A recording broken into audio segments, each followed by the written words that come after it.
सिर्फ 5 महीने की खबर आती है शेयर बाजार से। सरकार के हाथ से सब कुछ निकल चुका है। देश का 90 लाख करोड़ रुपया, जो लगभग $1 ट्रिलियन होता है, वह शेयर बाजार का मार्केट कैप कम हो गया। और इस देश की पूरी इकोनॉमी जो है वो $4 ट्रिलियन के इर्द गिर्द रेंग रही है। इसका मतलब है कहीं इकोनॉमी में बड़ा छेद है, कहीं प्रधानमंत्री मोदी जिस अर्थव्यवस्था को संभाल रहे हैं उसमें एक बड़ा होल है। अब आप सोचिए, लड़ाई तो है कि $5 ट्रिलियन की इकोनॉमी भारत की हो जाए, और $1 ट्रिलियन गंवाने पर भी माथे पर शिकन नहीं, पसीना नहीं, क्योंकि क्या पूरा मैनिपुलेशन से चीजें तैयार की गई और इस देश के भीतर का पूरा डाटा, पूरा ग्रोथ रेट, पूरा शेयर बाजार और इन सब के बीच लोगों की कमाई, इस देश में गरीबों की स्थिति, इस देश में एनएसओ के डाटा, इस देश में बैंकिंग प्रणाली की परिस्थिति, उनके भीतर जमा पैसा, सब कुछ क्या फेक है, फ्रॉड है? आज तो कोई मंदी नहीं है, लेकिन आज भी शेयर बाजार 1400 पॉइंट नीचे चला गया। इसके बाद कोरोना काल में याद कीजिएगा तो हफ्ते भर के भीतर किस तरीके से शेयर बाजार गोते लगा रहा था और पूरी दुनिया के भीतर हर शेयर बाजार डूब रहा था। लेकिन इस दौर में तो कोई बीमारी भी नहीं है। लेकिन हकीकत क्या है? हकीकत आंकड़ों के लिहाज से, हकीकत इस देश के परसेप्शन के लिहाज से, दोनों परिस्थिति के बीच अगर देखिएगा तो भारत में असमानता बहुत बढ़ चुकी है। बिजनेसमैन इसलिए गायब है क्योंकि उसको हर जगह हैरासमेंट होता है जैसे ही वो पैसा कहीं भी लगाता है। स्थिति यह आ गई है कि अब वह भी कैश में डीलिंग करने लगा है। और इस दौर में चूंकि नौकरशाही की कोई अकाउंटेबिलिटी है नहीं, 7th पे कमीशन ने पैसा बढ़ा दिया, रिश्वत दुगनी हो गई। भविष्य किसका क्या है, सब कुछ आंकड़े अगर झूठ पर टिके हैं तो उसके बाद का सवाल यह है कि सरकार के हाथ से सब कुछ निकल चुका है। अगर इस देश के शेयर बाजार के विशेषज्ञों से पूछिएगा, इस देश में सरकार के जो सलाहकार इकोनॉमिक रह चुके हैं, अगर उनसे बात कीजिएगा, मसलन आप सुब्रमण्यम साहब से बात कीजिए, या इसके अलावे भी जो भी फाइनेंस मिनिस्ट्री के भीतर रहा समझा होगा उनसे बातचीत कीजिएगा, तो वो बहुत साफ कहेगा दरअसल कितना डीप ये गहराई है और कितनी अंधेरी गली है ये, चूंकि इसकी जानकारी नहीं है। और भारत इतना बड़ा देश है कि उसमें आप कुछ भी छुपा सकते हैं तो आप छुपाते चले जाइए, कब तक आप छुपा पाएंगे? लेकिन अगर आपके हाथ से चीजें निकल गई है तो इसका मतलब बहुत साफ है कि आप उसे ठीक नहीं कर सकते हैं। आप उसकी एवज में नए नए प्रोपेगेंडा करेंगे, मीडिया को अपने साथ खड़ा करेंगे। हो सकता है मंदी की दस्तक आप खुद इस तौर पर देने लग जाएं कि इस देश के लोग ही मान लें कि हां मंदी आ गई, अब सचेत हो जाइए। इस देश के शेयर बाजार के भीतर से सवाल सिर्फ एफआईआईज का नहीं है, सवाल तो यह भी है कि इस देश में एमएनसी ने भी पैसा निकाला है। आज रेलवे के शेयर गिर गए, क्यों गिर गए रेलवे के शेयर? कोई बताने की स्थिति में है? वहां तो शानदार काम हो रहा है। अडानी को सीमेंट के क्षेत्र में कितना अनुभव है, लेकिन वो सीमेंट के क्षेत्र में गए। इस देश के टॉप मोस्ट 5 बड़े कॉर्पोरेट को आप ले लीजिए, अंबानीज को ले लीजिए, अडानीज को ले लीजिए, टाटास को भी जोड़ लीजिए, अलग अलग तरीके से जो लेना है आप ले लीजिए। फिर सोचिए बीते 10 बरस में उनका ग्रोथ किन किन क्षेत्रों में हुआ है और उन क्षेत्रों में क्या उनका कोई अनुभव रहा है? और अगर नहीं रहा है और हर क्षेत्र को संभालने के लिए कोई ठेकेदार नियुक्त कर दिया गया है, तो उस ठेकेदार को उस पावर को देने के साथ उसकी एवज में कमीशन बड़ी ली गई होगी। बड़े कमीशन को चुकता कर मुनाफा बाजार से कमाने में जाहिर है जनता पर बोझ पड़ रहा होगा, महंगाई दर ज्यादा होगी, बैंक का इंटरेस्ट कम होगा, शेयर बाजार में पैसा डूब रहा है। अब इन परिस्थिति में जो जिक्र म्यूचुअल फंड और एसआईपी का भी होता था, वह भी एक झटके में क्यों गायब हो गया? क्योंकि इकोनॉमिक ग्रोथ के साथ महंगाई भी बढ़ रही है, रुपया भी नीचे जा रहा है। अलग अलग फील्ड के ग्रोथ रेट को देखिएगा तो वह पिछले साल की तुलना में कहीं ज्यादा नीचे चला गया है। हम एक्चुअल आंकड़े पर आए उससे पहले एक घटना और सुन लीजिए। महाराष्ट्र के भीतर मेट्रो कॉन्ट्रैक्ट जिसके पास है वो फ्रांस की कंपनी है, और वहां पर जो गड़बड़ियां हो रही हैं उसने शिकायत की। शिकायत किससे करे?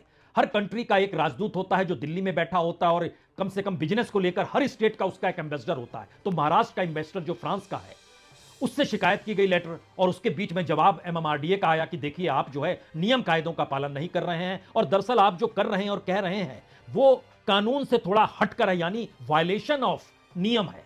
यानी इस देश में विसिल ब्लोअर को भी आप सुरक्षा देने की स्थिति में अगर नहीं होंगे तो फिर करप्शन पर रोक लगेगी कैसे? और यहीं से उड़ान होती है जो शेयर बाजार तक चली जाती है और इस देश के ग्रोथ रेट पर आ जाती है, उस ग्रोथ पर जिसमें सब कुछ डूबता हुआ आपको दिखाई देगा। लेकिन चूंकि आज शेयर बाजार में एक ऐतिहासिक गिरावट है 1400 पॉइंट की, सवाल यह है, उसके कारण कई बताए जा सकते हैं। उसमें कहा गया कि देखिए जीडीपी के आंकड़े आने वाले थे, उसको लेकर घबराहट थी, और इन सब के बीच डॉलर लगातार चढ़ रहा है, उसका दबाव था। एफआईआई बिकवाली कर रहे हैं, लगातार वो खरीद कर रहे हैं, तो उसका दबाव था। आईटी सेक्टर के शेयरों का दबाव था, और ट्रंप की टैरिफ जो अनिश्चितता पैदा की हुई है उसका भी दबाव था। अब आप सोचिए कारण सरकार को बताने में वक्त नहीं लगता है, लेकिन किसी भी सेक्टर को देखिए, IT sector, auto sector, media sector, telecom sector, सब लाल बत्ती दिखा रहे हैं आज। इसके अलावे भी बढ़िएगा तो जो इंडस एंड बैंक है 4.44% नीचे आ गया, M&M है यह नीचे आ गया, SCL, Titan, Infosys, TCS, Airtel, Tata Motors सब नीचे आ गए। ये बताने की परिस्थिति में इसलिए जरूरी है क्योंकि जो भी सेक्टर्स इस दौर में डूबते चले गए, और अगर जनवरी से फरवरी तक के बीच में देखिएगा पहले 2 महीनों में, तो लगभग 20 से 25% तक जिन सेक्टर्स में नीचे की स्थिति आई है उसमें बैंक है, आईटी है, ऑटो है, पावर है, FMCG है, NBFS है, फर्टिलाइजर है, शुगर है, रियल्टी है, बचा क्या। और वहां पर वो कैसे खुद को दिखाएं, क्योंकि जानकार कहते हैं जनाब लोगों की जेब में पैसा नहीं है, लोग खरीदने जाते ही नहीं है। तो आप बाजार में कुछ भी ले आइए जाइएगा तो उसकी डिमांड तो होनी चाहिए, तो डिमांड है ही नहीं।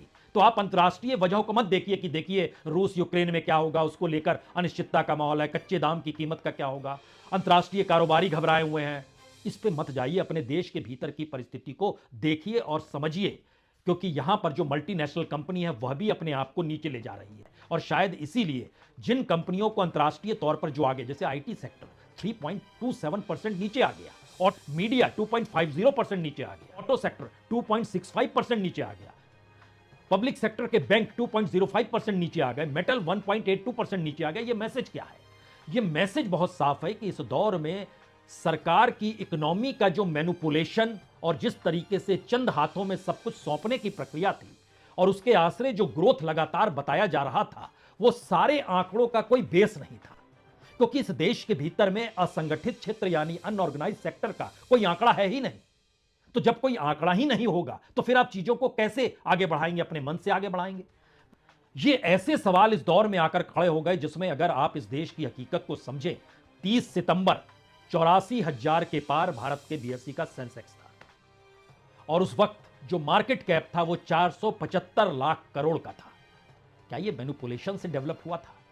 और कुल जो पैसे नीचे आए, जो मार्केट कैप था, वह 385 लाख करोड़ पर आ गया, यानी 475 से 385 पर आ जाना, यानी 90 लाख करोड़ रुपया मार्केट कैप शेयर बाजार का कम हो गया, यानी $1 ट्रिलियन।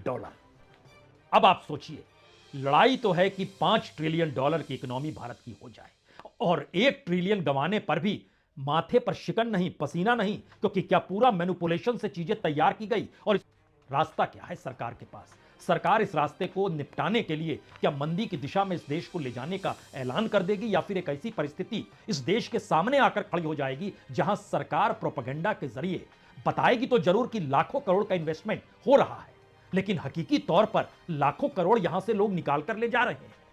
तो फिर यानी इस देश की जनता खुद समझे, जिसका पैसा बैंक में है कि उसको इंटरेस्ट रेट से ज्यादा महंगाई दर है, उसे खुद समझना है कि बैंक में जमा पैसा मंदी के दौर में बड़ी बड़ी कंपनियां बतलाएंगी कि पैसा नहीं है, और जब उनके पास पैसा नहीं होगा तो बैंकों को पैसा नहीं मिलेगा, क्योंकि इस देश के भीतर में लगभग बड़े इन्वेस्टर्स, बड़े कंपनीज, बड़े कॉर्पोरेट, इनके हिस्से में जो NPA का हिस्सा आता है वो तकरीबन सबसे ज्यादा 40% है। तो फिर अब वो पैसा लौटा नहीं पाएंगे तो बैंकों का क्राइसिस, बैंकों के क्राइसिस को दूर करने के लिए रिजर्व बैंक क्या नोट छापेगा, या सरकार नए प्रोपेगेंडा की दिशा में बढ़ेगी कि अब आप लोग को संभल के चीजें रखनी होंगी, या सरकार जो रेवड़ियां बांट रही थी उसमें कहेगी अब इसमें ब्रेक लगानी पड़ेगी? क्या करेगी सरकार? लेकिन सवाल है क्या करेगी सरकार? नहीं, सरकार ने क्या किया है, और उस किए का जब असल चेहरा इस दौर में सामने आ रहा है तो ना वित्त मंत्री कुछ कह रही हैं, ना कॉमर्स मिनिस्टर कुछ कह रहे हैं, ना प्राइम मिनिस्टर कुछ कह रहे हैं। सभी इस बात में अस्त व्यस्त है कि देखिए हम कितने शानदार तरीके से सत्ता और सरकार चला रहे हैं, और हमारा अगला मिशन बिहार और उसके बाद बंगाल है। बहुत बहुत शुक्रिया, बहुत बहुत शुक्रिया।